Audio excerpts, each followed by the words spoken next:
So the first thing he talks about is that there are fundamental impulses in human beings. Okay, so that begs the questions. Well, what do you mean by impulse? And what do you mean by fundamental? And both of those are extraordinarily complicated problems. So an impulse, you can think of an impulse as a drive. You can think about it as a biological instinct. You could think about it as an aim or a goal. You could think about it as an act of will.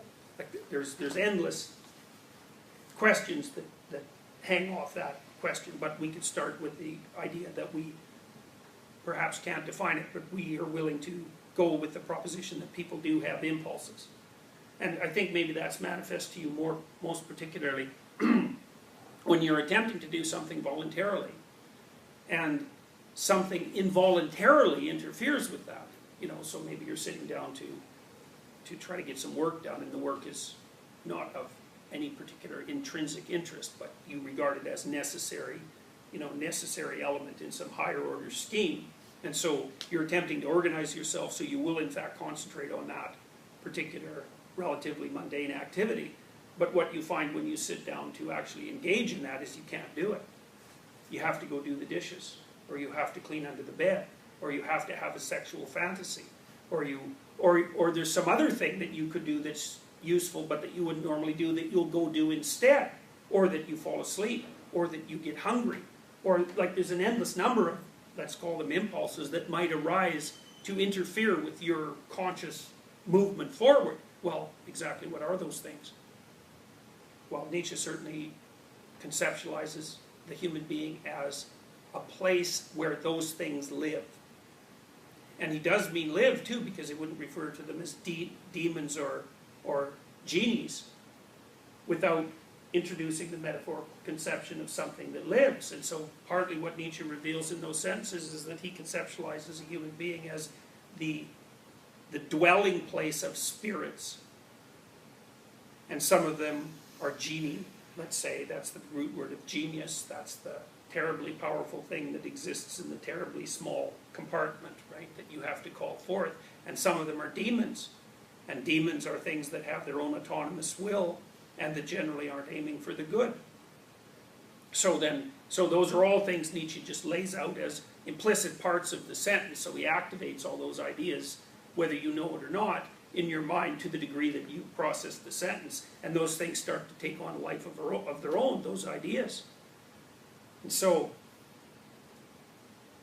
then he adds another dimension of complexity to that by saying, well, you're full of demons and genies, and they're all doing their own thing, whatever that happens to be.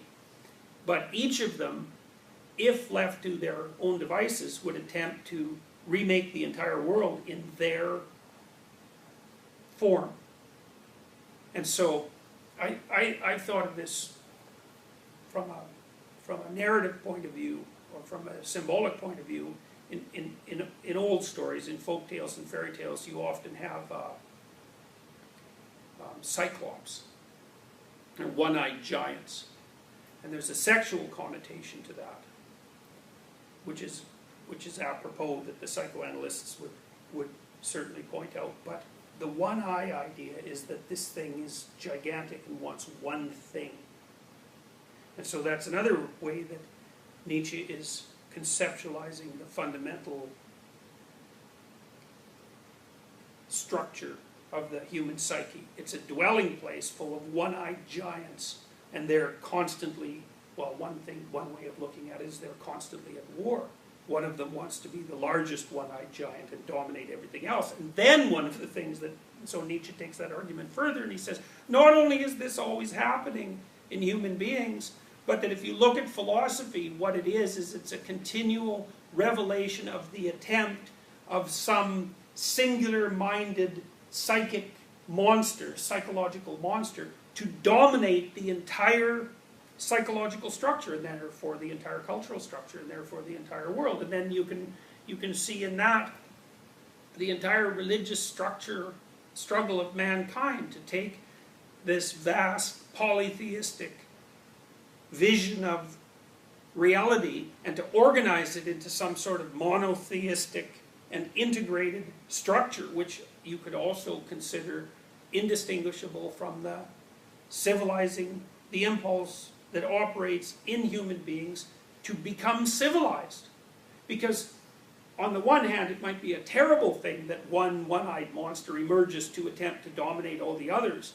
But then on the other hand, there's no difference between that and organizing something. Because to organize something is to bring it all into a hierarchical structure with some sort of singular value at the forefront. And then the question might be, well, what should that singular value be? And then Nietzsche would, that ties the whole argument back into the first sentences that he wrote at the beginning of the paragraph, which is, well, what is it that the philosopher's up to? What is the force that he's serving? What is the unifying impulse? That's another way of looking at it. If there's a unifying impulse, and he's not only fallen prey to some internal demon, if there's a unifying impulse to bring all of this together into some sort of functional structure, what exactly might that look like? For every impulse is imperious, and as such attempts to philosophize. That's sort of Nietzsche's idea of will to power in its nascent form. Like all of these unconscious entities that inhabit the human psyche are all alive, and they're trying to live, they're trying to climb up the dominance hierarchy and dominate, because of course that's partly what life does, because let's say from an evolutionary perspective, and this is probably more true for males because they're less effective in their attempts to replicate, the distinction between climbing up a dominance hierarchy, whatever that might happen to be, and success is, there may be no distinction at all. And then you might say, well, that just shows that there's nothing but will to power. But that still doesn't answer one of the most fundamental questions, is that power in relationship to what? Because that's the question.